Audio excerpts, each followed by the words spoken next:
اب سوال یہ پیدا ہوتا ہے کہ اللہ تعالیٰ قسم کیوں کھا رہا ہے؟ کیا نعوذ باللہ اللہ تعالیٰ کو یہ ڈاؤٹ ہے کہ میرے بندے میری بات نہیں مانیں گے، میرے بندوں کو میری بات میں شک ہوگا؟ نہیں نہیں، اللہ کی بات میں کس کو شک ہو سکتا ہے؟ اللہ تو اپنے قرآن کی شروعات میں کہتا ہے الف لام میم ذالک الکتاب لا ریب فیہ ھدی للمتقین۔ میرے بندو، یہ جو کتاب تم پڑھنے جا رہے ہو، جو تم قرآن پڑھنے جا رہے ہو، لا ریب فیہ، اس کے اندر کوئی ڈاؤٹ کی، کوئی سندے کی، کوئی شک کی کوئی جگہ ہی نہیں ہے۔ اس کا ایک ایک حرف سچا ہے، اس کا ایک ایک شبد سچا ہے، اس قرآن کے اندر کوئی شک نہیں ہے۔ تب اللہ قسم کیوں کھا رہا ہے؟ اللہ قسم کھا رہا ہے یہ بتانے کے لیے کہ ہم جو بات کہنے جا رہے ہیں وہ بہت امپورٹنٹ ہے، بہت اہم ہے، بہت مہتوپورن ہے، اس پر تم دھیان دو، بہت اہم بات بتانے جا رہا ہوں، اس لیے اللہ قسم کھاتا ہے۔ اب یہاں ایک بات اور سمجھ لیجئے، اللہ تعالیٰ جس کی چاہے قسم کھا سکتا ہے۔ اس نے قرآن میں انجیر کی بھی قسم کھائی ہے، اللہ نے قرآن میں زیتون کی قسم کھائی، اللہ نے قرآن میں طور سینا کی قسم کھائی، اللہ نے قرآن میں مکہ شہر کی قسم کھائی، اللہ نے قرآن میں اللہ کے نبی کی زندگی کی قسم کھائی، اللہ نے قرآن میں سورج کی قسم کھائی، زمین کی قسم کھائی، آسمان کی قسم کھائی۔ اللہ جس کی چاہے قسم کھا سکتا ہے، مگر ہمیں اور آپ کو یہ اجازت نہیں کہ ہم اللہ کے علاوہ کسی اور کی قسم کھائیں۔ اگر ہم اللہ کے علاوہ کسی اور کی قسم کھاتے ہیں تو اللہ کے نبی فرماتے ہیں من حلف بغیر اللہ فقد اشرک، جس نے اللہ کے علاوہ کسی اور کی قسم کھائی تو اس نے شرک کیا۔ میاں بیوی میں جھگڑا ہو رہا ہے، بیوی کہہ رہی ہے شوہر سے ارے میں جھوٹ نہیں بول رہی ہوں، بچے کی قسم، بچوں کی قسم لوگ کھا لیتے ہیں۔ شوہر بیوی کے ہاتھ پر، سر پر ہاتھ رکھ کر کے کہتا ہے میں تیری قسم کھاتا ہوں۔ یاد رکھو میرے پیارے ساتھیوں، نہ بیوی کی قسم کھانا جائز ہے، نہ بچوں کی قسم کھانا جائز ہے، نہ ماں کی قسم کھانا جائز ہے، نہ محبوبہ کی قسم کھانا جائز ہے۔ اللہ کے علاوہ کسی کی قسم نہیں کھا سکتے، یہاں تک کہ خانہ کعبہ کی قسم بھی نہیں کھانی چاہیے، اس لیے کہ خانہ کعبہ اللہ نہیں ہے، اللہ کا گھر ہے۔ ہم خانہ کعبہ کی بھی قسم نہیں کھا سکتے کیونکہ صرف اور صرف اللہ کی قسم کھانا ہے۔ خانہ کعبہ تو اللہ کا گھر ہے، اللہ نہیں ہے۔ ہمارے بہت سارے غیر مسلم بھائی ہیں، ان کے دماغ میں یہ بیٹھا ہوا ہے کہ مسلمان خانہ کعبہ کی پوجا کرتا ہے۔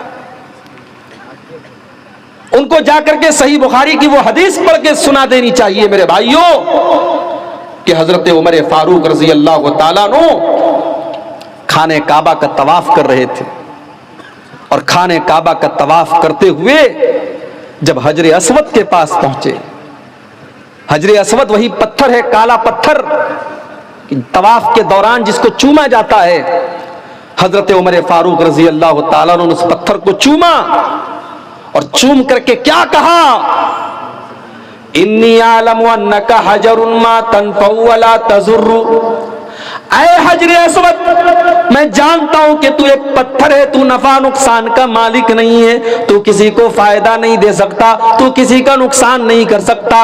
اگر میرے نبی نے تجھے نہ چوما ہوتا تو میں تجھے نہ چومتا، کیونکہ تجھے چومنا میرے نبی کا طریقہ ہے، میرے نبی کی سنت ہے، اس لیے میں تجھے چوم رہا ہوں۔ حضرت عمر نے دنیا والوں کو سندیش دے دیا کہ مسلمان حجر اسود کی پوجا نہیں کرتا ہے، اور حضرت بلال نے خانہ کعبہ کی چھت پہ کھڑے ہو کر کے اذان دے کر کے یہ ثابت کر دیا کہ مسلمان خانہ کعبہ کی پوجا نہیں کرتا۔ مسلمان اگر خانہ کعبہ کا طواف کرتا ہے، اس کی پریکرما کرتا ہے تو اس لیے کرتا ہے کیونکہ اللہ کا آدیش ہے، اللہ کا حکم ہے، اس کے رسول کا طریقہ ہے۔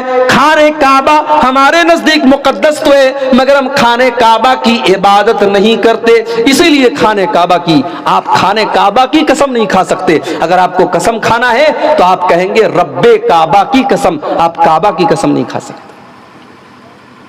ایک اور مسئلہ یاد کر لو، قرآن کی قسم کھا سکتے ہیں کہ نہیں؟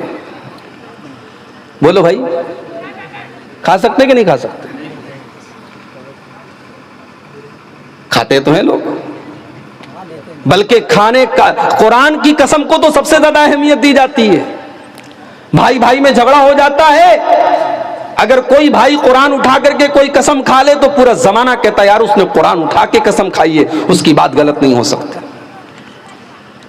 یاد رکھو میرے بھائی، قرآن کی قسم کھا سکتے ہیں کیونکہ قرآن اللہ کا کلام ہے. جیسے اللہ کی قسم کھانا جائز ہے ویسے اللہ کے کلام کی قسم کھانا جائز ہے، مگر قرآن ہاتھ میں لے کر کے قسم کھانا جائز نہیں ہے. کیونکہ جو قرآن جو ہمارے سامنے موجود ہے، یہ قرآن تو کاغذ کا ہے، اس کے پیج تو کاغذ کے ہیں، یہ کاغذ اور یہ اس کے اوپر جو کاغذ لگا ہوا ہے یہ اللہ کا کلام نہیں ہے، بلکہ اس کے اندر جو باتیں لکھی ہیں وہ اللہ کا کلام ہے. تو ہم زبانی طور پر کہہ سکتے ہیں کہ قرآن کی قسم، لیکن قرآن ہاتھ میں لے کر کے اگر ہم کہتے ہیں کہ قرآن کی قسم کھاتا ہوں تو یہ غلط ہے، اور یہ طریقہ نبی سے ثابت نہیں، صحابہ سے ثابت نہیں. تو جو لوگ اپنے جھگڑوں میں قرآن اٹھا کے قسم کھاتے ہیں وہ غلط کرتے ہیں، اس حرکت سے باز آ جائیں. والعصر، زمانے کی قسم. اللہ زمانے کی قسم کھا رہا ہے، گویا اللہ تعالیٰ یہ میسج دے رہا ہے، یہ سندیش دے رہا ہے، یہ پیغام دے رہا ہے میرے بندو، یہ جو زمانہ ہے، یہ جو ٹائم ہے، یہ جو سمے ہے، اس کی قدر کرو، یہ بڑا قیمتی ہے. اگر سمے تمہارے پاس آج ہے تو کل نہیں ہوگا. اس سمے کی قسم کھا کر کے اللہ تعالیٰ سمے کی اہمیت بتا رہا ہے، ٹائم کی اہمیت بتا رہا ہے. لوگ بولتے ہیں نا وقت بہت خراب ہے، کچھ لوگ بولتے ہیں زمانہ بہت خراب ہے. نہیں بولنا چاہیے ایسا. زمانہ خراب نہیں ہوتا، وقت خراب نہیں ہوتا، خراب ہم اور آپ ہوتے ہیں. زمانہ تو اللہ تعالیٰ چلاتا ہے، وقت کو تو اللہ تعالیٰ چلا رہا ہے. اس لیے ایسا نہیں بولنا چاہیے وقت بہت خراب ہے. بہت سے لوگ بول دیتے نا، کسی دن اگر کوئی حادثہ ہو جائے تو لوگ بولتے تھے پتہ نہیں آج کس کی شکل دیکھی تھی، میری بائک کا ایکسیڈنٹ ہو گیا. کاروبار میں نقصان ہو جائے لوگ بول دیتے ہیں پتہ نہیں آج کس کی شکل دیکھ کر کے آیا تھا، میرا کاروبار میں نقصان ہو گیا. غلط ہے، یہ چیز حرام ہے. کسی کی شکل دیکھنے سے کوئی نقصان نہیں ہوتا، کسی کی شکل دیکھنے سے کوئی حادثہ نہیں ہوتا، اور نہ زمانہ خراب ہوتا ہے نہ وقت خراب ہوتا ہے.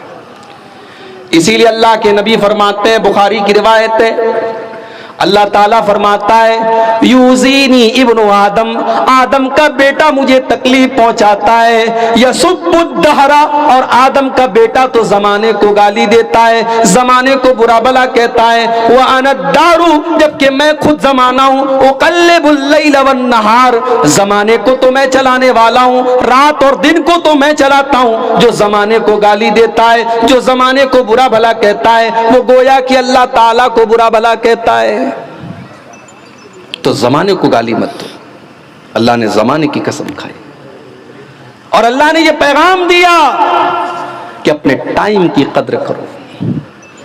میرے نوجوان ساتھیوں، آج سب سے زیادہ اگر کوئی چیز برباد کی جا رہی ہے تو ٹائم برباد کیا جا رہا ہے.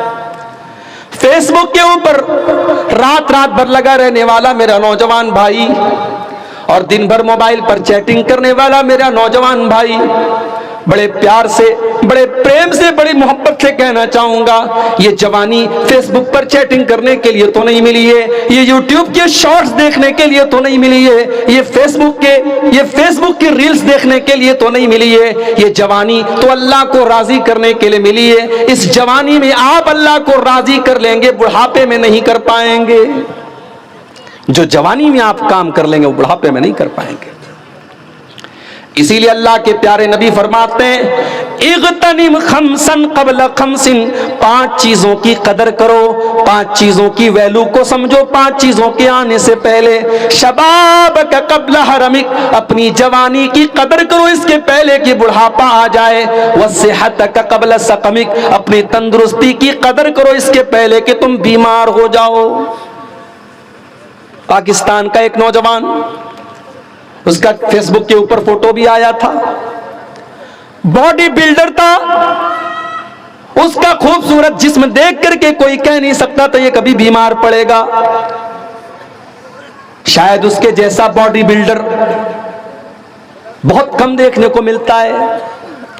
ایک طرف اس کی وہ تصویر آئی جس میں اس کے پورے جسم کی نمائش ہو رہی ہے، دوسری طرف اس کو بلڈ کینسر ہو جاتا ہے اور وہ سوکھ کر کے لکڑی ہو جاتا ہے، اس کی شکل پہچان میں نہیں آتی، اور کچھ دنوں کے بعد اس کے انتقال کی خبر بھی فیس بک کے اوپر آ جاتی ہے۔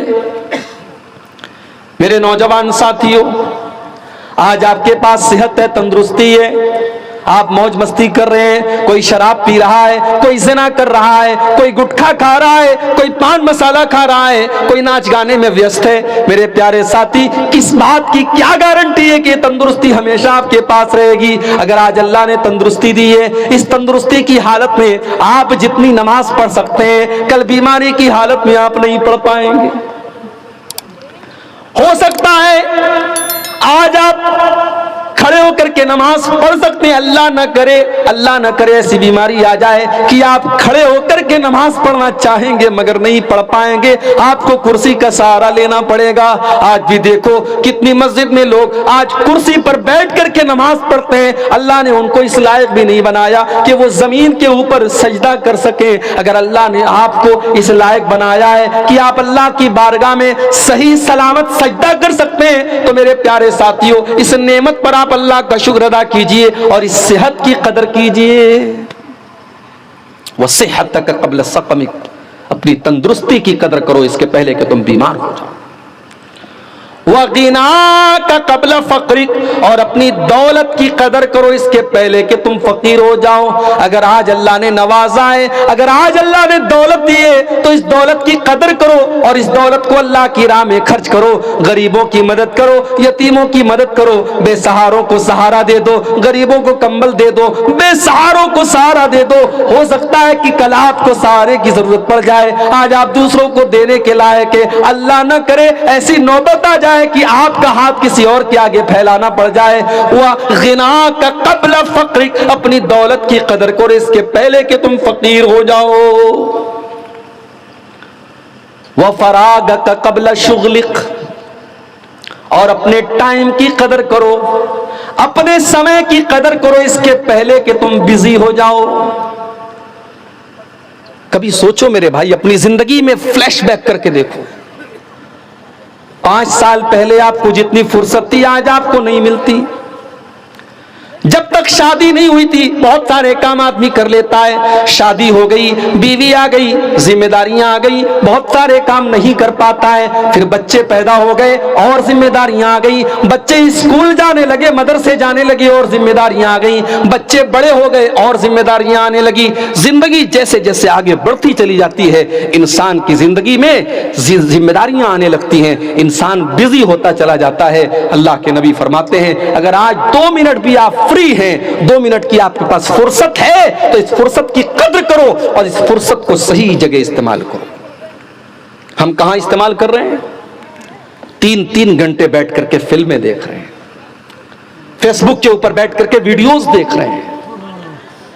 عربی میں کہاوت ہے الوقت کالسیف، وقت جو ہوتا ہے وہ تلوار کی طرح ہوتا ہے، وقت جو ہوتا ہے تلوار کی طرح ہوتا ہے، اگر آپ نے وقت کو نہیں کاٹا تو وقت آپ کو کاٹ دے گا۔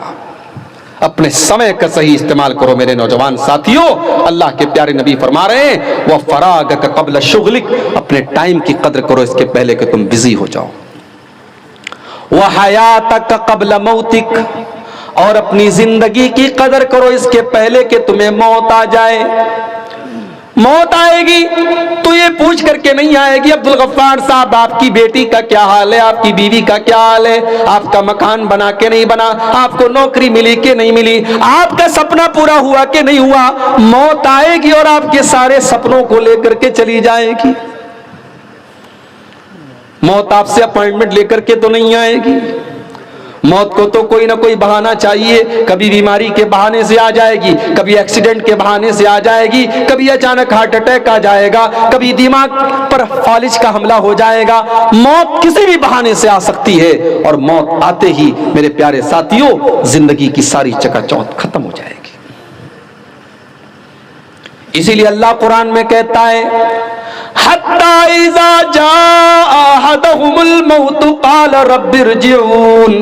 میرے بندو جب موت کا ٹائم آتا ہے، جب بندے کی موت کا ٹائم آتا ہے تو بندہ کہتا ہے کہ اے میرے پروردگار مجھے ایک موقع تو اور دے دے، مجھے ایک بار تو دنیا میں واپس بھیج دے، لعلی اعمل صالحا، اے اللہ میں وعدہ کرتا ہوں اگر تو مجھے دنیا میں بھیجے گا میں نماز نہیں پڑھتا تھا، پانچوں ٹائم کی نماز پڑھوں گا، اے اللہ میں زنا کیا کرتا تھا اب کبھی زنا نہ کروں گا، اے اللہ میں شراب پیا کرتا تھا اب کبھی شراب کو ہاتھ نہ لگاؤں گا، اے اللہ میں قرآن کی تلاوت کبھی نہیں کرتا تھا، اے اللہ میں بہت قرآن پڑھوں گا، لعلی اعمل صالحا، اے اللہ میں وعدہ کرتا ہوں کہ تو ایک بار مجھے واپس بھیج دے، میں نیک عمل کروں گا، میں تجھے راضی کرنے والا عمل کروں گا۔ اللہ فرماتا ہے کلا انہا کلمۃ هو قائلها، میرے بندے تیری یہ خواہش کبھی پوری ہونے والی نہیں ہے، موت آ جائے، موت کا ٹائم آ گیا، اب تجھے دوبارہ دنیا میں نہیں بھیجا جائے گا، موت آ چکی ہے اب کسی کو دوبارہ دنیا میں نہیں بھیجا جائے گا۔ یہ جو کانسیپٹ ہے نا بالی ووڈ کی فلموں کی وجہ سے ہمارے یہاں آیا ہے، کوئی اگر آتم ہتیا کر لیتا ہے تو اس کی آتما بھٹکتی رہتی ہے، کسی کو کوئی قتل کر دے تو اس کی آتما بھٹکتی رہتی ہے، یہ سب فلموں کے اندر اور سیریلوں کے اندر دکھا کر کے ہمارا دماغ خراب کیا گیا ہے، کوئی آتما واتما نہیں بھٹکتی رہتی ہے، انسان مر گیا اب اس دنیا سے اس کا کنیکشن ختم، اب وہ ایک اور دنیا میں ہے جس کو ہم قبر کی زندگی کہتے ہیں، جس کو ہم برزخ کی زندگی کہتے ہیں، اور وہاں سے کوئی ریٹرن دنیا میں نہیں آ سکتا، وہ کس حال میں ہے ہم نہیں جانتے، ہم کس حال میں وہ نہیں جانتا۔ تو اللہ کے نبی نے فرمایا کہ اپنی زندگی کی قدر کرو اس کے پہلے کہ تمہیں موت آئے۔ والعصر، زمانے کی قسم ہے۔ اچھا عصر کا ایک مطلب اور بھی ہوتا ہے، عصر کا مطلب ہوتا ہے عصر کا ٹائم، جب سورج ڈھل جاتا ہے اور آسمان میں پیلا پن آ جاتا ہے اور عصر کی نماز کا ٹائم شروع ہو جاتا ہے، اس ٹائم کو، اس سمے کو عصر کہا جاتا ہے۔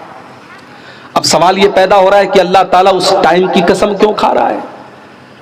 علماء کہتے ہیں کہ اس کے پیچھے بھی اللہ تعالیٰ کی ایک بہت بڑی حکمت ہے۔ اللہ تعالیٰ عصر کے ٹائم کی قسم کھا کر کے یہ بتا رہا ہے جس طریقے سے عصر کا ٹائم آتا ہے تو لوگ دھیرے دھیرے اپنے گھروں کو جانے لگتے ہیں، مزدور اپنا کام ختم کرنے لگتے ہیں، کسان اپنا کام ختم کرنے لگتا ہے، دکاندار اپنی دکان کو لپیٹنے لگتے ہیں، بزنس مین لوگ دھیرے دھیرے اپنے گھر کو واپس جانے لگتے ہیں۔ جب عصر کا ٹائم آتا ہے تو اس بات کی پہچان ہوتی ہے جب سورج ڈوبنے والا ہے، اب دن ختم ہونے والا ہے، اے انسان تیری زندگی کی عصر کا ٹائم ہو چکا ہے، اے انسان تیری زندگی کا سورج کبھی بھی ڈوب سکتا ہے، کبھی بھی تیری زندگی ختم ہو سکتی ہے، اے انسان جب بھی تو اپنے بستر پر رات کو سونے جائے تو یہ سوچ کر کے سویا کر کہ ہو سکتا ہے کہ وہ تیری زندگی کی آخری رات ہو، جب تو صبح کو اٹھے تو یہ سوچ کر کے اٹھ کہ ہو سکتا ہے یہ تیری زندگی کی آخری صبح ہو، تیری زندگی کی عصر کا ٹائم شروع ہو چکا ہے۔ اور بعض علماء کہتے ہیں کہ عصر سے مراد یہاں عصر کی نماز ہے، اللہ تعالیٰ عصر کی نماز کی قسم کھا رہا ہے۔ 5 ٹائم کی نمازیں، اور 5 ٹائم کی نمازوں میں سب سے اہم نماز عصر کی نماز ہے۔ عصر کی نماز بیچ کی نماز ہے، دن کی پہلی نماز فجر ہے، اس کے بعد ظہر ہے، اور بیچ میں عصر کی نماز ہے۔ 2 نمازیں رات میں، 2 نمازیں دن میں، اور بیچ میں عصر کی نماز ہے۔ اسی لیے اللہ کے نبی عصر کی نماز کو بڑی اہمیت دیتے تھے، اگر کسی کی عصر کی نماز چھوٹ جائے اللہ کے نبی فرماتے ہیں فَكَأَنَّمَا وُتِرَ أَهْلُهُ وَمَالُهُ، گویا کہ اس کا مال خراب ہو گیا، اس کے اہل و عیال برباد ہو گئے، اس کی فیملی برباد ہو گئی، اس کا پریوار برباد ہو گیا۔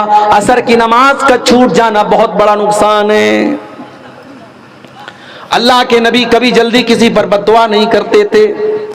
جنگ خندق کے موقع پر جب دشمنوں سے لڑائی چل رہی تھی اور لڑائی کی وجہ سے اللہ کے نبی کی عصر کی نماز قضا ہو گئی، عصر کی نماز چھوٹ گئی، یہاں تک کہ سورج ڈوب گیا اور اللہ کے نبی کو مغرب کے ٹائم پر عصر کی نماز پڑھنی پڑی۔ اللہ کے نبی نے بد دعا کی، اللہ کے نبی نے کافروں کے اوپر بد دعا کی۔ آپ نے فرمایا ملأ اللہ بیوتہم وقبورہم نارا، اللہ ان کے گھروں کو اور ان کی قبروں کو جہنم کی آگ سے بھر دے۔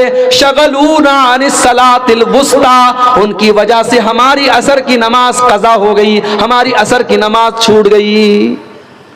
تو عصر کی نماز بڑی امپورٹنٹ نماز ہے، اللہ تعالیٰ عصر کی نماز کی قسم کھا رہا ہے، زمانے کی قسم، عصر کی نماز کی قسم، عصر کے ٹائم کی قسم۔ ان الانسان لفی خسر، زمانے کی قسم کھا کر کے اللہ تعالیٰ کیا بات کہہ رہا ہے؟ بے شک سارے کے سارے انسان گھاٹے میں، انڈیا کا انسان بھی گھاٹے میں، سعودی عرب کا انسان بھی گھاٹے میں، امریکہ کا گورا بھی گھاٹے میں، افریقہ کا کالا بھی گھاٹے میں، آدم علیہ السلام کی جتنی اولادیں، سارے کے سارے انسانوں کے بارے میں اللہ کہہ رہا ہے ان الانسان لفی خسر، بے شک سارے کے سارے انسان گھاٹے میں۔ مکیش امبانی تو اربوں کی سمپتی کے مالک ہیں، ٹاٹا اور اڈانی اور برلا تو کروڑوں اور خربوں کے مالک ہیں، اے اللہ کیا وہ بھی خسارے میں؟ فرمایا ان الانسان لفی خسر، بے شک سارے کے سارے انسان گھاٹے میں۔ میرے بندو، گھاٹا یہ نہیں کہ دنیا میں تمہارے پاس دولت ہے کہ نہیں ہے، دنیا میں تمہارے پاس رہنے کو مکان ہے کہ نہیں ہے، دنیا میں تمہارے بال بچے سکھی اور چین سے ہیں کہ نہیں ہے۔ گھاٹا تو یہ ہے، نقصان تو یہ ہے کہ کل اللہ کی بارگاہ میں، جب اللہ کی بارگاہ میں حساب و کتاب کیا جائے گا تو تمہارا حساب یہ نکلے، تمہارا انجام یہ نکلے کہ تم کو جہنم میں ڈال دیا جائے۔ یہ اصل گھاٹا ہے، یہ اصل خسارہ ہے۔ ان الانسان لفی خسر، اور سارے کے سارے انسان اسی گھاٹے میں ہیں۔ جن کے اندر چار چیزیں پائی جائیں ان کو چھوڑ کر کے باقی سارے کے سارے انسان گھاٹے میں۔ تو گھاٹا یہ ہے کہ انسان قیامت کے دن جہنم کی آگ میں چلا جائے۔ میرے پیارے ساتھیو، آج دنیا میں ایک معمولی سی آگ لگ جاتی ہے، کوئی اس آگ میں جل جاتا ہے، مر جاتا ہے، اس کی لاش ہمارے سامنے آتی ہے، اس کی لاش کو ہم دیکھ نہیں پاتے۔ کمزور دل اور دماغ کا آدمی کسی جلی ہوئی لاش کو دیکھ نہیں سکتا، بہت سی عورتیں تو دیکھ کر کے الٹی کر دیتی ہیں۔ سوچو میرے بھائیو، دنیا کی آگ سے ہم اتنا ڈرتے ہیں، اور دنیا کی آگ میں کوئی جل جائے تو ہم دیکھ کر کے برداشت نہیں کر پاتے۔ اللہ کے نبی فرماتے ہیں نارکم جزء من نار جہنم، تمہاری دنیا کی آگ تو جہنم کی آگ کا ایک حصہ ہے۔ جہنم کی آگ تو دنیا کی آگ سے 69 گنا زیادہ ہے، 69 ٹائم زیادہ خطرناک ہے۔ دنیا کی آگ پیٹرول سے جلتی ہے، ڈیزل سے جلتی ہے، مٹی کے تیل سے جلتی ہے، لکڑی اور کوئلے سے جلتی ہے، لیکن جہنم کی آگ کس سے جلتی ہے؟ فرمایا وقودها الناس والحجارہ، جہنم کی آگ تو انسانوں اور پتھروں سے جلتی ہے۔ کل قیامت کے دن جس کو اللہ تعالیٰ فَمَنْ زُحْزِحَ عَنِ النَّارِ وَأُدْخِلَ الْجَنَّةَ فَقَدْ فَازَ، جس کے بارے میں اللہ تعالیٰ یہ فیصلہ کر دے کہ وہ جہنم کی آگ سے بچا لیا گیا، اس کو جنت میں ڈال دیا گیا، وہی کامیاب ہے، وہی پروفٹ میں ہے، وہی فائدے میں۔ اور جو جہنم کی آگ میں چلا جائے گا میرے پیارے ساتھیوں، اللہ فرما رہا ہے ان الانسان لفی خسر، اس سے بڑا خسارے والا کوئی نہیں ہے۔ آپ لوگ تو کسان لوگ ہیں، کھیتی کرتے ہیں، کسان زمین کی جوتائی کرے، ٹائم پر بیج کو بوئے، زمین کے اندر جتنی محنت کرنا ہے ساری محنت کرے، اس کے بعد سیلاب کا پانی آئے، اس کی ساری کھیتی کو تباہ کر کے لے کے چلا جائے۔ سوچو اس کسان کو کتنی تکلیف ہوگی، اس کو اس بات کی تکلیف تو ہو ہی رہی ہے کہ اس کا کھیت چلا گیا، اس کو اس بات کی تکلیف زیادہ ہوگی کہ میں نے محنت کی تھی، میں نے بوائی کی تھی، میں نے جوتائی کی تھی، میں نے اس کھیت کے اندر اپنا کیپٹل لگایا تھا، میرا سارا کیپٹل برباد ہو گیا۔ میرے پیارے ساتھیوں، جس کے پاس ایمان نہیں، جس کے کے پاس توحید نہیں، کل قیامت کے دن وہ بھی خسارے اور نقصان میں ہوگا، اس سے زیادہ خسارے میں کوئی نہیں ہوگا۔ اللہ نے فرمایا قل هل ننبئكم بالاخسرین اعمالا الذین ضل سعیهم فی الحیاۃ الدنیا وهم یحسبون انهم یحسنون صنعا۔ میرے بندو، سب سے زیادہ خسارے میں اور نقصان میں تو وہ لوگ ہیں جو دنیا میں نیکی کا کام کرتے تھے اور یہ سوچ کر کے کرتے تھے کہ ان کو ثواب ملے گا، مگر کل آخرت میں ثواب ملنے کے بجائے ان کی نیکیوں کو اللہ تعالیٰ برباد کر دے گا۔ ان الانسان لفی خسر، بے شک انسان گھاٹے میں۔ میرے پیارے ساتھیو، آپ میں سے بہت سارے لوگ حاجی ہوں گے، جو حاجی نہیں ہے میں دعا کرتا ہوں اللہ ان کو بھی ایک بار حج کی توفیق دے دے۔ آپ نے عمرہ بھی کیا ہوگا، بہت سارے ایسے بھائی بھی ہوں گے جو پانچوں ٹائم کے نمازی بھی ہوں گے، بہت سارے ایسے بھائی بھی ہوں گے، ایسی بہنیں بھی ہوں گی جو ڈیلی قرآن کی تلاوت کرتی ہوں گی۔ میں ایسے بھی نوجوانوں کو جانتا ہوں جو رات میں بغیر تقریر سنے موبائل نہیں بند کرتے اور بستر پہ نہیں سوتے، علماء کی تقریریں سن کر کے وہ رات میں بستر پہ سونے جاتے ہیں۔ ایسے بھی نوجوانوں کو میں جانتا ہوں۔ بڑی اچھی بات ہے، آپ یہ نیکی کے کام کر رہے ہیں، لیکن میرے بھائیوں کل اللہ کی بارگاہ میں اگر آپ کو یہ بتایا جائے کہ آپ کا عمرہ، آپ کا حج، آپ کی نماز، آپ کی تلاوت سب برباد ہو گئی، اللہ کیا ان کو نہیں مانا گیا، اللہ کیا ان کا کوئی ثواب نہیں ہے، تو سوچو آپ کو کتنی تکلیف ہوگی۔ آئیے ایک حدیث پڑھ کے سناتا ہوں، ہو سکے تو ہم سب اپنے دل پر ہاتھ رکھ کر کے سوچیں کہ اس حدیث میں جو بات بتائی گئی ہے کہیں ایسا تو نہیں کہ یہ بات ہمارے اور آپ کے اوپر فٹ بیٹھ رہی ہے۔ صحابی کا نام نوٹ کر لو، ثوبان رضی اللہ تعالیٰ عنہ۔ بچہ پیدا ہو اگر آپ کے گھر میں تو نام رکھ لو، بڑا پیارا نام ہے، صحابی کا نام ہے۔ اور صحابی کا جب نام آ جائے تو نام کا معنی اور مطلب نہیں دیکھا جاتا، یہ کافی ہے کہ وہ صحابی کا نام ہے۔ ثوبان رکھ لو نام، یہ نام بڑا پیارا ہے، یہ نبی کے صحابی کا نام ہے۔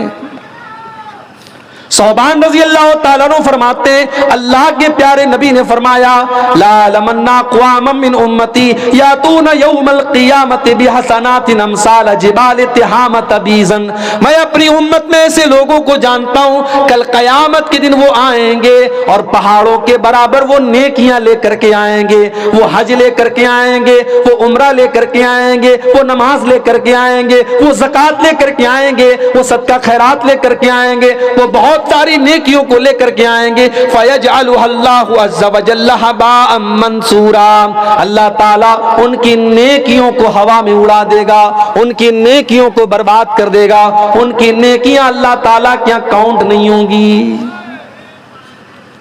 صحابہ ڈر گئے، گھبرا گئے۔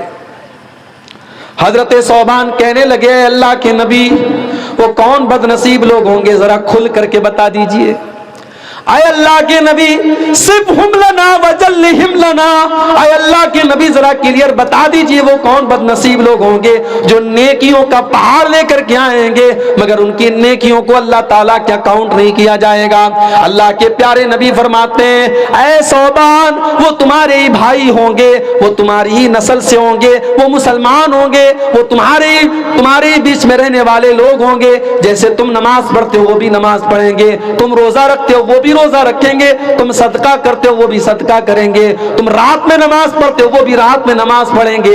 وَلَكِنَّهُمْ إِذَا خَلَوْا بِمَحَارِمِ اللَّهِ انْتَهَكُوهَا، لیکن اے ثوبان بس ایک بات کی کمی ہوگی، ایک بات کی کوتاہی ہوگی، وہ اکیلے میں، وہ تنہائی میں غلط کام کریں گے۔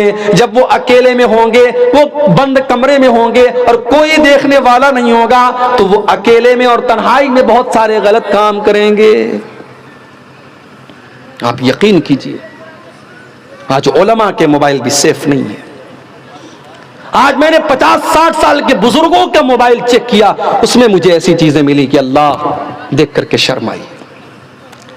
میرے پیارے ساتھیوں موبائل کے اس دور میں اسمارٹ فون کے اس دور میں اس حدیث کو ہم کو سمجھنے کی ضرورت ہے۔ آج علماء سے لے کر کے جاہل تک اور بچوں سے لے کر کے بوڑھوں تک اس موبائل نے سب کو اس گناہ میں ڈال دیا ہے۔ آج سب سے بڑا خطرہ جو ہمارے اوپر منڈلا رہا ہے، ہم بظاہر تو نماز بھی پڑھ رہے ہیں، ہم جلسوں میں جا رہے ہیں، ہم تقریر بھی کر رہے ہیں، لمبی لمبی داڑھی بھی ہے، ہم حاجی بھی ہیں، ہم نمازی بھی ہیں، مگر ہم جب اکیلے میں ہیں، جب تنہائی میں ہیں، ہم موبائل پر کیا دیکھ رہے ہیں، کس سے بات کر رہے ہیں، کوئی نہیں جانتا۔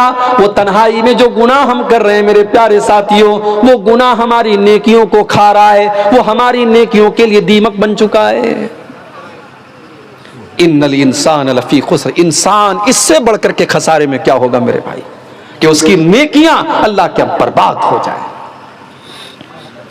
ہمارے کتنے نوجوان بھائی ہیں، رات کو بستر پہ جب وہ سوتے ہیں تو کانوں میں ہیڈ فون لگا کر کے سوتے ہیں، گانا سن کر کے وہ سوتے ہیں، اور اسی حال میں ان کو نیند آ جاتی ہے، اور بڑے فخر سے کہتے ہیں میں جب میوزک سنتا ہوں تو میرے دل کو سکون ملتا ہے، جب میں اپنے فیورٹ سنگر کا گانا سنتا ہوں تو میرے دل کو سکون ملتا ہے۔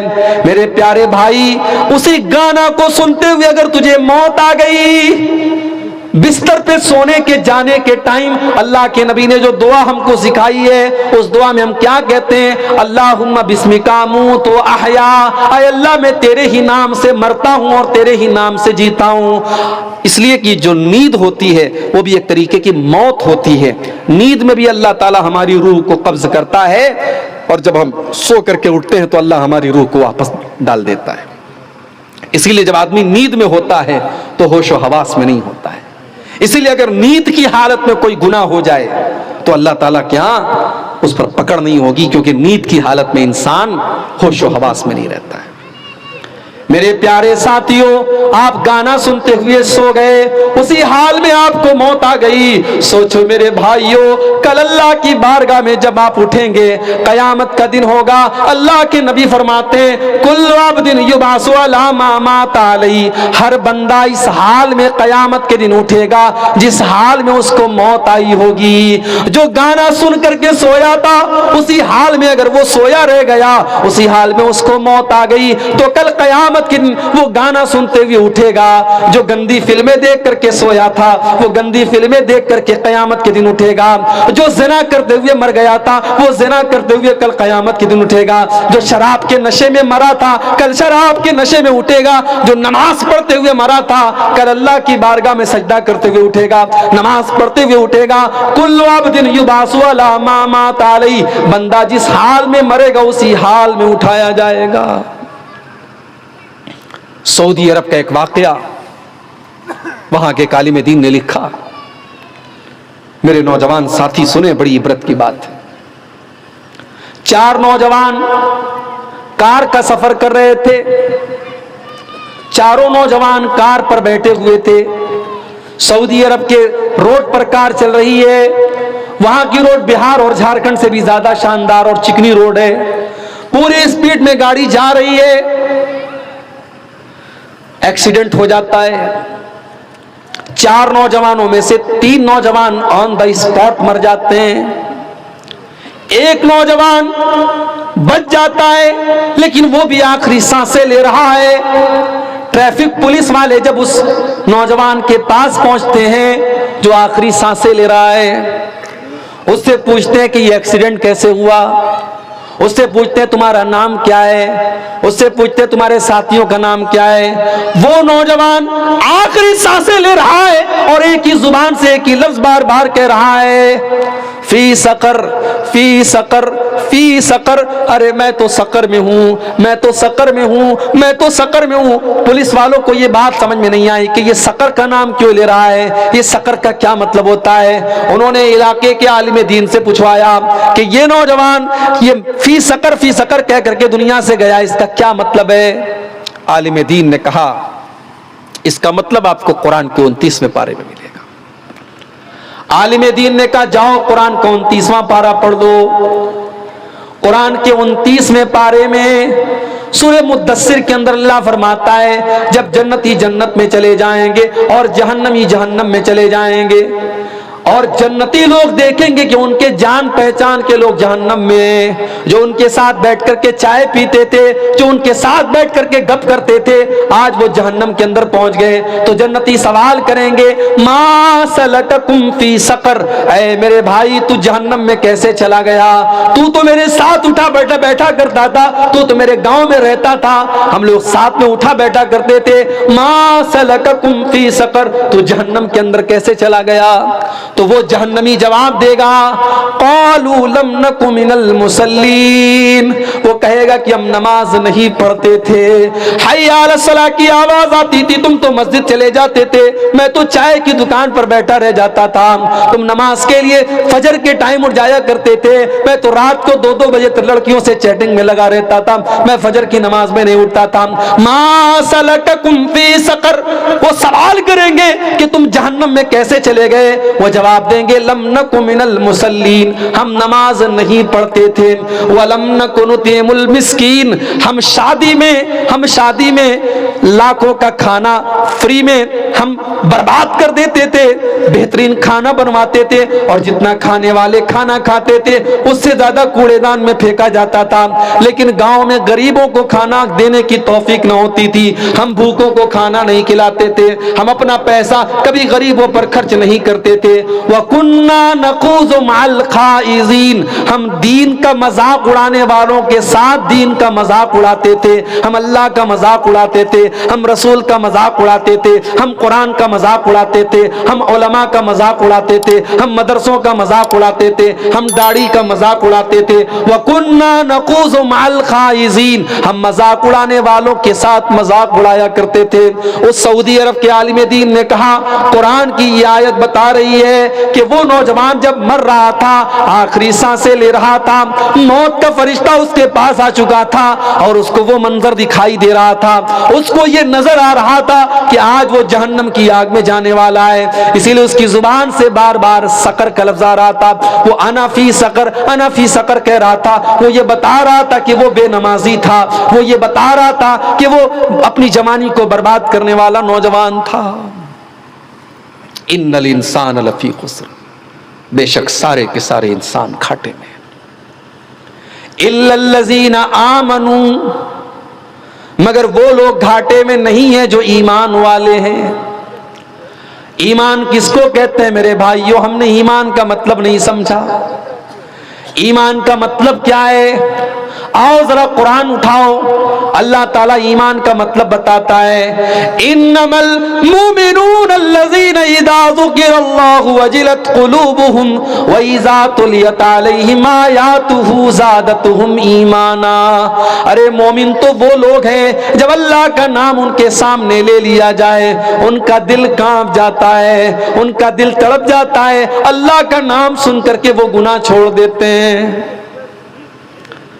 بخاری کی وہ حدیث آپ نے کئی بار سنی ہوگی، 3 لوگ جب غار میں پھنس گئے اور تینوں نے اللہ سے اپنے اپنے نیک عمل کا واسطہ دے کر کے دعا مانگی تھی، ان تینوں میں سے ایک نے کہا تھا اے اللہ میں اپنی چچا زاد بہن سے بہت محبت کرتا تھا، میں اپنی چچا کی لڑکی سے بہت محبت کرتا تھا، میں اس پر ڈورے ڈالتا تھا، میں اس کو حاصل کرنے کی کوشش کیا کرتا تھا، اور ایک مرتبہ جب گاؤں میں قحط پڑا، سوکھا پڑا اور وہ لڑکی میرے پاس مدد مانگنے کے لیے آئی، میں مدد کرنے کے لیے تیار تو ہوا مگر میں نے کنڈیشن لگا دی کہ تجھے اپنی عزت کا سودا کرنا پڑے گا، تجھے اپنی آبرو میرے حوالے کرنی پڑے گی۔ لیکن جب عین موقع پر میں اس لڑکی کے ساتھ زنا کرنے کے لیے تیار ہو گیا اور قریب تھا کہ میں اس کے ساتھ زنا کر لیتا، اس لڑکی نے عین موقع پر کہا کہ اے اللہ کے بندے اتق اللہ، تو اللہ سے ڈر، ولا تفز الخاتم الا بحقہ، اور جس چیز کا تجھے حق حاصل نہیں ہے اس چیز کو تو استعمال مت کر۔ اللہ کا نام سن کر کے اس نوجوان نے زنا کا ارادہ ترک کر دیا، زنا کا ارادہ چھوڑ دیا اپنی چچا زاد بہن کے ساتھ، پھر اس نے کبھی غلط کام کا ارادہ نہیں کیا۔ اللہ کہہ رہا ہے کہ مومن تو وہ لوگ ہیں جب اللہ کا نام لیا جائے تو ان کے دل کانپ جاتے ہیں۔ وَإِذَا تُلِيَتْ عَلَيْهِمْ آيَاتُهُ زَادَتْهُمْ ایمانا، اور مومن تو وہ لوگ ہیں کہ جب اللہ کا نام لیا جائے، جب قرآن کی آیتیں پڑھی جائیں تو ان کا ایمان بڑھ جاتا ہے۔ آج تو ہمارا حال یہ ہے، رمضان میں تراویح کی نماز ہو رہی ہے، حافظ جی 1 پارہ کی تراویح پڑھا رہے ہیں، اگر کسی دن حافظ جی نے 1.5 پارہ کر دیا، 2 پارہ کر دیا تو ہمارا پارہ چڑھ جاتا ہے، ہم کہتے ہیں حافظ صاحب آپ نے 2 پارہ کیوں پڑھا دیا، ہم سے نہیں پڑھی جاتی 2 پارہ۔ میرے پیارے ساتھیوں، کسی مسجد میں تو یہ حال بھی ہے کہ حافظ صاحب نے تھوڑی لمبی تراویح پڑھا دی تو سلام پھیرا تو پیچھے کوئی نہیں تھا، ایسا بھی ہوا، ایسا بھی منظر دیکھا گیا۔ لیکن جو اللہ کے مومن بندے ہوتے ہیں، وَإِذَا تُلِيَتْ عَلَيْهِمْ آيَاتُهُ زَادَتْهُمْ ایمانا، قرآن کی آیتیں جب پڑھی جاتی ہیں تو ان کا ایمان بڑھ جاتا ہے۔ فضیل ڈاکو کو دیکھو، ڈاکہ ڈالنے کے لیے جاتا ہے، ایک مکان کی چھت پر کودتا ہے، اس مکان میں اللہ کا کوئی بندہ رات کے سناٹے میں قرآن پڑھ رہا ہے، اور قرآن پڑھتے پڑھتے وہ اللہ کا بندہ سورہ حدید کی آیت پر پہنچتا ہے، أَلَمْ يَأْنِ لِلَّذِينَ آمَنُوا أَن تَخْشَعَ قُلُوبُهُمْ لِذِكْرِ اللَّهِ، کیا ایمان والوں کے لیے ابھی وہ سمے نہیں آیا، کیا ایمان والوں کے لیے ابھی وہ وقت نہیں آیا کہ اللہ کا کلام سن کر کے ان کا دل پگھل جائے۔ فضیل ابن عیاض کے دل پر چوٹ لگی، اے اللہ یہ قرآن پڑھا جا رہا ہے اور میں ڈاکہ ڈال رہا ہوں، میں لوگوں کا مال لوٹ رہا ہوں، اے اللہ تو مجھے بلا رہا ہے، اے اللہ میں تیری دعوت پر لبیک کہہ رہا ہوں، اے اللہ تو پوچھ رہا ہے کہ کیا ایمان والوں کے لیے توبہ کرنے کا ٹائم آیا کہ نہیں آیا، اے اللہ میں اعلان کر رہا ہوں کہ وہ ٹائم آ چکا ہے، اے اللہ تیرا بندہ فضیل آج سے سچی توبہ کرتا ہے، آج سے فضیل نہ تو کوئی ڈاکہ ڈالے گا، نہ کوئی چوری کرے گا، نہ کسی کی عزت پر حملہ کرے گا، آج کے بعد تیرا بندہ فضیل تیرے گھر کی عبادت میں، تیرے گھر کے طواف میں اور نماز میں اور عبادت میں لگا رہے گا۔ اور اس کے بعد فضیل ابن عیاض نے سچی توبہ کی اور اپنے دور کے بڑے بڑے علماء اور بڑے بڑے عابدوں میں ان کا شمار ہونے لگا۔ ایمان اس کو کہتے ہیں میرے بھائی۔ آج ہمارا ایمان کمزور ایمان ہے، اور ایک بات یاد رکھو، یہ جو ایمان ہے نا، یہ دنیا کی سب سے بڑی پونجی ہے ہماری۔ ہم غریب ہیں، ہمارے گھر کمزور ہیں، ہمارے پاس دولت نہیں ہے، لیکن اگر ہمارے پاس ایمان ہے تو اللہ کی قسم بڑے بڑے کروڑ پتی اور ارب پتی کل قیامت کے دن ہمارے سامنے پھیکے پڑ جائیں گے، ان کے سامنے ہمارے پاس ان سے بڑی دولت ہے میرے بھائی، ایمان کی دولت، ایمان سے بڑی کوئی دولت نہیں ہے۔ اللہ نے قرآن کے 3 پارے کی آخری آیت میں فرمایا، ان الذین کفروا وماتوا وهم کفار فلن يقبل من احدهم ملء الارض ذهبا، جو لوگ ایمان کے بغیر دنیا سے چلے گئے، جو لوگ کفر کی حالت میں دنیا سے چلے گئے، کل قیامت کے دن اللہ کی بارگاہ میں وہ زمین بھر کے سونا لے کر کے آئیں گے۔ اے اللہ تو زمین بھر کے سونا لے لے اے اللہ، لیکن مجھے جہنم کی آگ سے بچا لے، مجھے اپنے عذاب سے بچا لے۔ اللہ کہتا ہے ان کا زمین بھر کے سونا قبول نہیں کیا جائے گا، ان کا زمین بھر کے سونا قبول نہیں کیا جائے گا۔ تیرے پاس زمین بھر کے سونا ہے، لیکن تیرے پاس اس سے بڑی دولت نہیں ہے، تیرے پاس ایمان نہیں ہے۔ اللہ کہتا ہے اولئک لہم عذاب علیم، جن کے پاس ایمان نہیں ہوگا ان کو دردناک عذاب دیا جائے گا، وما لہم من ناصرین، اور ان کی کوئی مدد کرنے والا نہیں ہوگا۔ شیر آبادیوں کا علاقہ ہے، بڑی خوشی ہوتی ہے جب میں آپ کے علاقے میں آتا ہوں، اور میں بنارس میں اور دیگر جگہوں پر کہتا بھی ہوں کہ سیمانچل کے علاقے میں مسلمانوں کی ایک برادری ہے، الحمدللہ 99% بلکہ 100% میں کہہ سکتا ہوں کہ یہ اہل توحید کی برادری ہے، اہل توحید کی یہ قوم ہے۔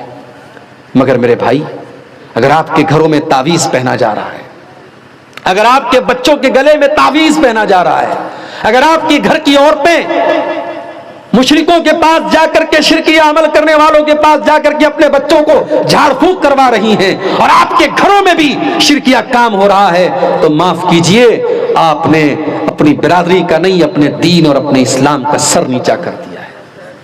یہ پونجی جو اللہ نے آپ کو دی ہے، ایمان کی پونجی، توحید کی پونجی، اس پونجی کی حفاظت کیجئے میرے بھائی۔ وَلَا تَمُوتُنَّ إِلَّا وَأَنْتُمْ مُسْلِمُونَ، تمہیں موت نہ آئے مگر اسلام کی حالت میں، مرتے دم تک اپنے آپ کو اور اپنے پریوار کو توحید پر بچا کے رکھیے میرے بھائی۔ ساری زندگی اگر آپ توحید پہ رہتے ہیں اور مرنے کے پہلے اگر آپ نے شرک کر دیا تو ساری زندگی کی آپ کی کمائی برباد ہو جائے گی، اتنی بڑی دولت ہے ایمان۔ إِلَّا الَّذِينَ آمَنُوا، سارے کے سارے انسان خسارے میں ہیں مگر وہ لوگ خسارے میں نہیں ہیں جو ایمان والے ہیں۔ وَعَمِلُوا الصَّالِحَاتِ، اور نیک عمل کرنے والے ہیں، نیک عمل کرنے والے ہیں۔ اے اللہ نیک عمل کس کو کہتے ہیں؟ اللہ جواب دیتا ہے قرآن کے 16ویں پارے میں سورہ کہف کی آخری آیت میں، فَمَنْ كَانَ يَرْجُو لِقَاءَ رَبِّهِ فَلْيَعْمَلْ عَمَلًا صَالِحًا وَلَا يُشْرِكْ بِعِبَادَةِ رَبِّهِ أَحَدًا۔ میرے بندو، اگر تم اپنے رب سے ملاقات کرنا چاہتے ہو، جنت میں جانا چاہتے ہو، تو نیک عمل کرو، ایسا عمل کرو جو اللہ کی نظر میں نیک ہو، اور اپنے عمل میں کسی کی ملاوٹ نہ کرو۔ نیک عمل کس کو کہتے ہیں؟ پوری تقریر آپ کو سمجھ میں آئی چاہے نہ یہ، اگر یہ چیز آپ نے سمجھ لی تو میں سمجھتا ہوں کہ آپ نے تقریر کا خلاصہ سمجھ لیا۔ اگر آپ سے کوئی پوچھے کہ نیک عمل کس کو کہتے ہیں تو جواب دے دو کہ نیک عمل اس کو کہتے ہیں جس کے اندر دو چیزیں پائی جائیں۔ پہلی چیز کہ وہ عمل صرف اور صرف اللہ کے لیے کیا جائے، اس کے اندر کوئی دکھاوا نہ ہو، کوئی ریاکاری نہ ہو، کسی کو خوش کرنے کے لیے نہ کیا جائے۔ نیک عمل اس کو کہتے ہیں جو صرف اور صرف اللہ کو خوش کرنے کے لیے کیا جائے۔ آپ کے گاؤں میں جلسہ ہو رہا ہے، مدرسے میں آپ نے 1 لاکھ روپیہ چندہ دیا، اگر چندہ دینے کا مقصد یہ تھا کہ اللہ راضی ہو جائے تب تو وہ نیک عمل ہے، اور اگر چندہ دینے کا مقصد یہ ہے کہ گاؤں والے تعریف کرے کہ پردھان جی نے 1 لاکھ روپیہ دیا ہے، پورے گاؤں میں چرچا کیا جائے، پورے گاؤں والے آپ کے چندے کی تعریف کریں، مدرسے والے آپ کو سلامی دیں، اگر آپ کا یہ مقصد ہے تو میرے بھائی آپ کا عمل تو ہے مگر نیک عمل نہیں ہے۔ نیک عمل کی پہلی شرط کہ وہ خالص اللہ کے لیے ہو۔ نیک عمل کی دوسری شرط کہ وہ جناب محمد رسول اللہ کے طریقے کے مطابق ہو، وہ رسول کے طریقے کے مطابق ہو، وہ دیکھنے میں کتنا ہی نیک عمل کیوں نہ لگ رہا ہو، اگر نبی کے طریقے کے مطابق نہیں ہے تو وہ نیک عمل نہیں ہے۔ ربیع الاول کا مہینہ آیا، اتفاق سے میرا پروگرام مالدہ کے اندر کلیا چک کے علاقے میں تھا۔ مالدہ سے کلیا چک جانے میں 40 سے 45 منٹ لگتے ہیں، لیکن اتفاق سے جس دن میرا پروگرام تھا اسی دن 12 ربیع الاول کی تاریخ تھی۔ یقین مانیے آپ، 40 سے 45 منٹ کا راستہ مالدہ سے کلیا چک جانے مجھ کو 3 گھنٹے لگ گئے۔ راستے بھر مسلمان نوجوان قطب مینار کی جتنی اونچی اونچی ٹوپی لگا کر کے ناچ رہے ہیں، گا رہے ہیں، بڑے بڑے ڈی جے کے ساؤنڈ کے ساتھ جلوس نکل رہا ہے۔ میں نے پوچھا یہ کون لوگ ہیں؟ جواب ملا یہ نبی کے عاشق لوگ ہیں، یہ نبی کے چاہنے والے لوگ ہیں۔ میں نے پوچھا یہ کیوں کیا جا رہا ہے؟ جواب ملا یہ نبی کی محبت کے نام پہ کیا جا رہا ہے۔ او لوگوں، اگر یہ جلوس نکالنا، یہ ڈی جے بجانا، یہ نبی کی محبت کے نام پر اگر یہ سب کچھ صحیح ہے تو ابو بکر نے ڈی جے کیوں نہ بجایا؟ عمر فاروق نے جلوس کیوں نہ نکالا؟ نبی کے صحابہ نے یہ جشن کیوں نہ منایا؟ کام تو دیکھنے میں اچھا لگ رہا ہے، کام تو دیکھنے میں ایموشنل لگ رہا ہے، کام تو دیکھنے میں صحیح لگ رہا ہے، مگر اس کے اوپر جناب محمد رسول اللہ کی مہر نہیں ہے، اس لیے یہ کام بدعت ہے، یہ کام نیک عمل نہیں ہے۔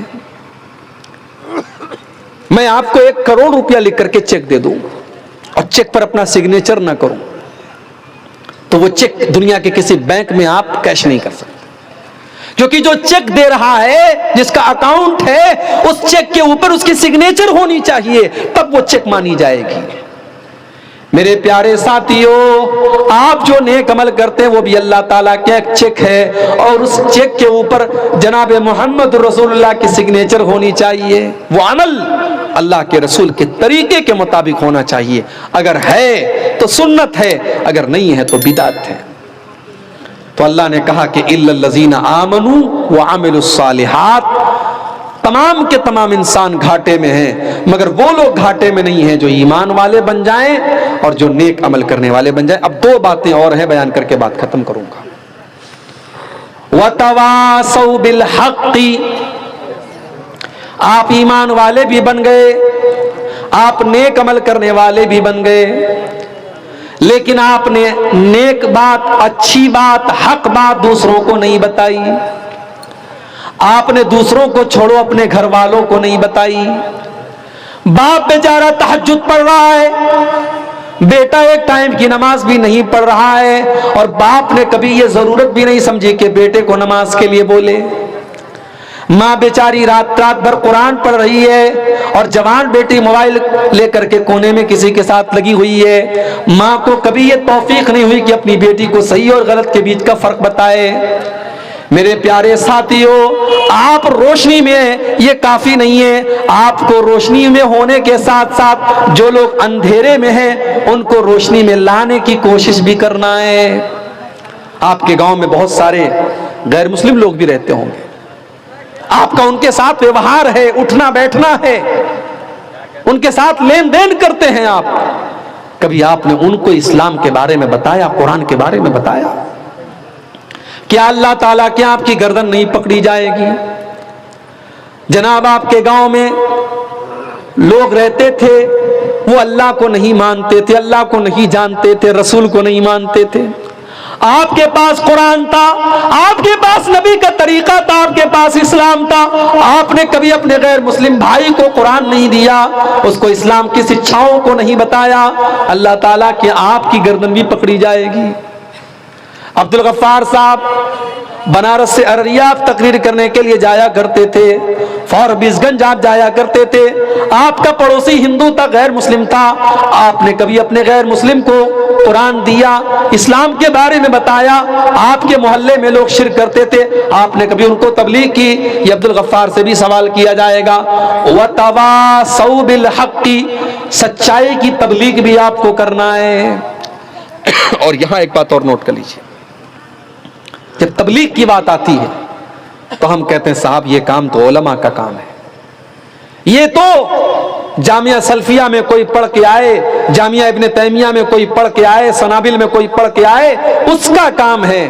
میں کہتا ہوں نہیں، یہ غلط بات ہے. اللہ کے نبی فرماتے ہیں بلغوا عنی ولو آیا، میری ایک بات بھی اگر تمہیں پہنچی ہے تو تم دوسروں کو پہنچاؤ. تبلیغ کرنا، سچائی کی دعوت دینا، یہ صرف علماء کا کام نہیں ہے. آپ کو جتنی باتیں پتہ ہے اتنی باتیں اگر آپ دوسروں کو پہنچا سکتے ہیں تو آپ پہنچائیے.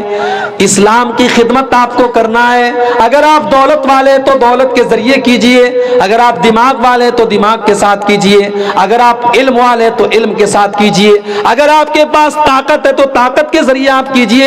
اپنی انرجی اور اپنی طاقت کا استعمال آپ دین کی خدمت کے لیے کیجئے. میرے پیارے ساتھیوں، وَتَوَاصَوْا بِالْحَقِّ، دین کی تبلیغ میں آپ کا کیا رول ہے؟ آج رات میں جب بستر پہ سونے جائیے تو ضرور سوچئے گا.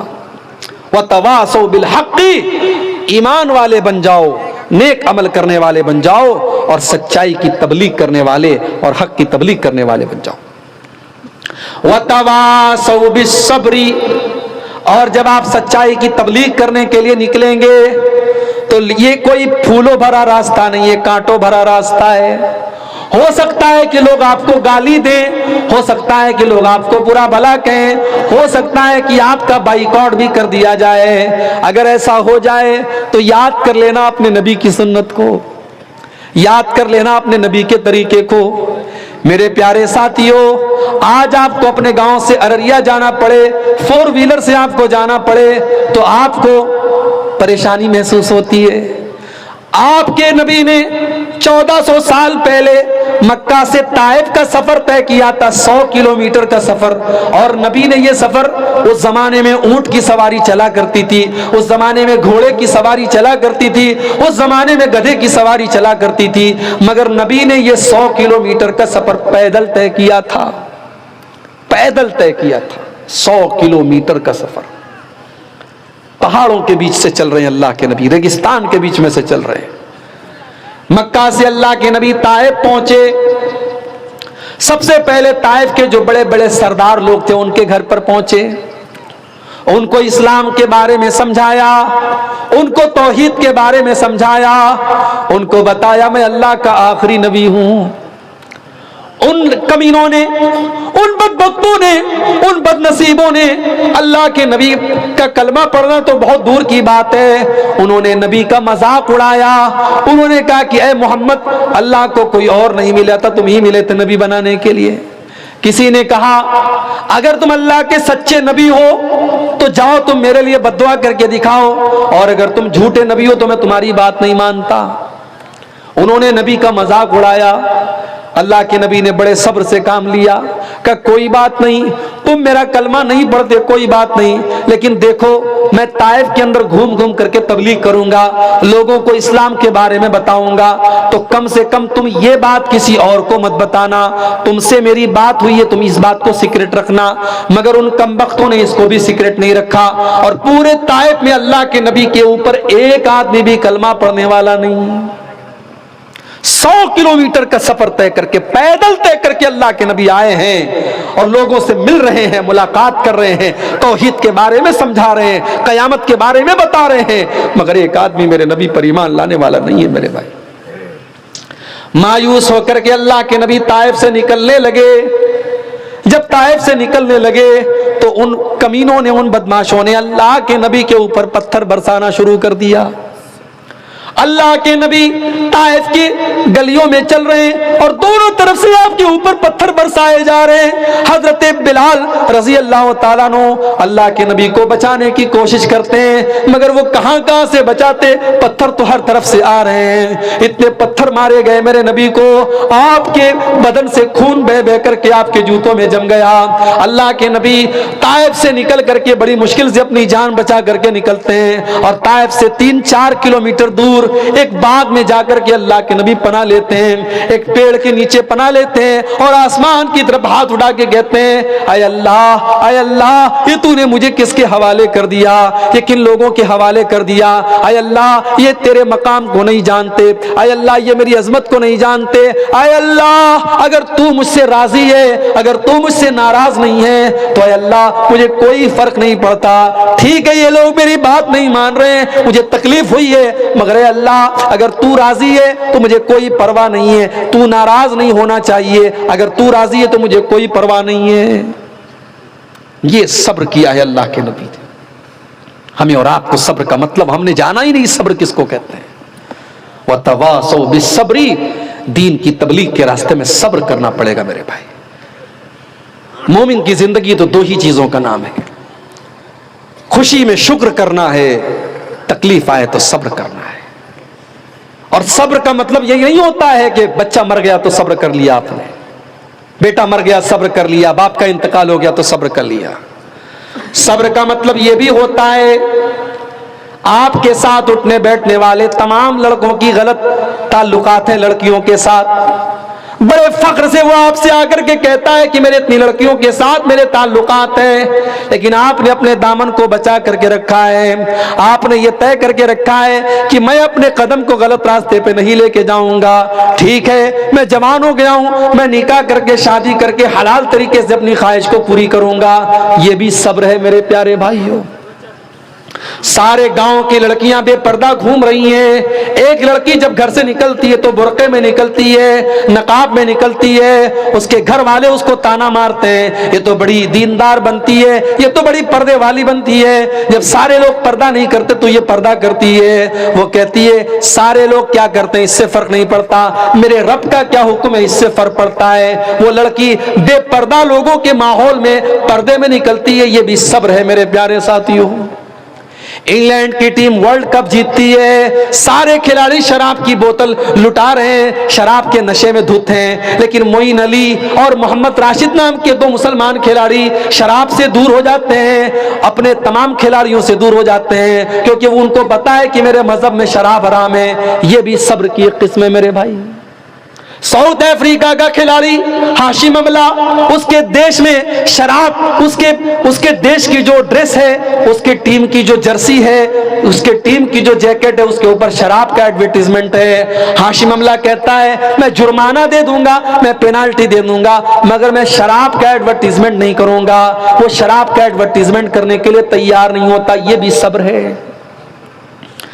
اس کی بیوی ساؤتھ افریقہ جیسے ملک میں جہاں پورے کپڑے پہننے والی لڑکیاں آپ کو بہت کم ملیں گی، اس ملک میں بھی اس کی بیوی ہاشم املہ کی بیوی جب اپنے شوہر کے ساتھ کرکٹ میچ دیکھنے آتی ہے تو سر سے پیر تک مکمل نقاب میں آتی ہے۔ یہ بھی صبر ہے میرے پیارے ساتھیوں۔ برائی کا تقاضا موجود ہو، برائی کرنے والے موجود ہوں، مگر آپ اپنے آپ کو برائی سے بچا کر کے رکھیں، یہ صبر کی بڑی اعلیٰ قسم ہے۔ اور ایسے ہی صبر کرنے والوں کے بارے میں اللہ نے فرمایا کہ انما یوفی الصابرون اجرهم بغیر حساب، صبر کرنے والوں کو بے حساب اللہ تعالیٰ اجر اور ثواب دے گا۔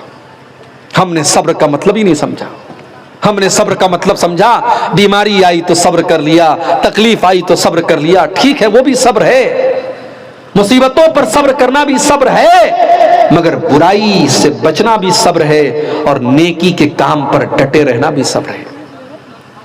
سردی کا موسم ہے، 5:15 بجے فجر کی اذان ہو رہی ہے، آپ 5:15 بجے اپنے بستر کو، رضائی کو، کمبل کو چھوڑ کر کے اٹھتے ہیں، الصلاۃ خیر من النوم، مؤذن کی آواز آتی ہے کہ نماز نیند سے بہتر ہے۔ آپ نے کمبل پھینکا، رضائی پھینکی، ٹھنڈے ٹھنڈے پانی سے، اگر گرم پانی آپ کو نہیں مل پایا تو ٹھنڈے پانی سے آپ نے وضو کیا، وضو کر کے آپ مسجد میں آئے، آپ نے فجر کی نماز پڑھی، آپ نے نہ جاڑا دیکھا، نہ سردی دیکھی، نہ گرمی دیکھی، آپ نے سال کے 365 دن نماز کی پابندی کی۔ میرے پیارے بھائیو، یہ بھی صبر ہے۔ رمضان کا مہینہ اپریل اور مئی میں آیا، بہت سارے لوگ گرمی سے بے حال ہو گئے، روزہ